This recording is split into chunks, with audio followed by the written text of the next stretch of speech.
Task force ndio pia iliyoweza kutumia nguvu nyingi kutafuta fedha na kuweza kushiriki na kusimamia ujenzi mpaka hapa tulipofikia. Na wakati tunajenga tulikuwa na matukio tofauti. Kwa mfano, tulijenga, tulimuita Afande RPC, tukaweka kumbukumbu Chomeka Day. Chomeka Day ilikuwa ni siku ya kuweka grill, na Afande RPC na UCD pia aliweza kushiriki kikamilifu. Tukaweka hatua nyingine kufika kileleni. Kufika kileleni ilikuwa ni kupandisha ukuta huu kwa ajili ya kuweza kumwaga zege. Na hapo tukafika kuna Zege Day. Tuliweza kuitumia kwa ajili ya kuweza kufanya kuhamasisha na kuweza kukamilisha umwagaji wa zege wa slab. Mradi huu hatua tulivyoanza mpaka kufika hapa tumetumia shilingi milioni 85. Hatua iliyobakia kumaliza mradi huu ni shilingi milioni 10. Furniture za mradi huu zinahitajika shilingi milioni 4,500,000. Kazi zilizosalia ni uwekaji wa umeme hapa juu gorofani ambao utagharimu shilingi milioni 1. Uwekaji wa feni utagharimu shilingi 900,000. Sanitaries milioni 1.5. Rangi zitagharimu shilingi milioni 1.7. Fence fence na geti milioni 2.4. Tenki la maji pamoja na tawa shilingi milioni 2.4.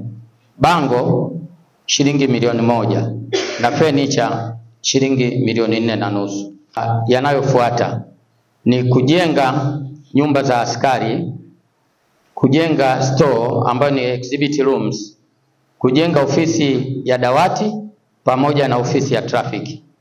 Ninaamini kuna msemo mmoja huwa nauona, mnasema Tegeta ina watu au Goba ina watu, na watu wenyewe ndio hawa. Mheshimiwa mkuu wa wilaya, hawa wananchi wa Tegeta ni watu ambao ni waelewa, wana moyo wa kujitolea na wanapenda maendeleo, hasa kwenye swala la usalama. Ukizingatia kwamba bila kuwa na usalama hata maendeleo yatakuwa yanasuasua, lakini pakiwa na usalama uhakika, basi shughuli nyingi za maendeleo zitaweza kuendelea.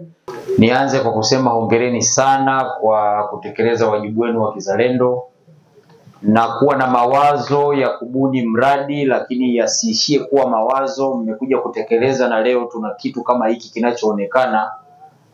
Pokeeni shukrani za kutosha na hongereni sana ndugu zangu wa Tegeta. Sasa kazi mliofanya ni kubwa na iko kwenye hatua za mwisho.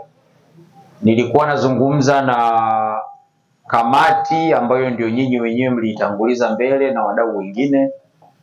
Tumekubaliana kwa pamoja katika kipindi cha siku 30 kuanzia leo tuwe tumemaliza kazi iliyobaki, na ibaki jeshi la polisi kuleta askari na kuingia hapa. Kuna kazi nzuri mmeshafanya na mikakati iko mezani. Tulichokifanya sisi ni kuja kuungana na nyinyi na kutoa ushiriki wetu mdogo tunaoweza kuufanya, ili panapo uhai na majaliwa katika kipindi cha siku 30 tuwe tumemaliza kazi hiyo. Kwa hiyo nimekuja kuwaambia hilo, hongereni, hamko peke yenu, tuko wote. Tutajitahidi kadri ya uwezo wetu kushirikiana na nyinyi na wengine tuliowaacha huko. Wanajua tumekuja, tutawashirikisha. Kwa hiyo Albert Chalamila, mkuu wa mkoa wa Dar es Salaam, pia yuko nyuma na alishawasilisha mchango wake hapa wakati mnaanza harakati za ujenzi.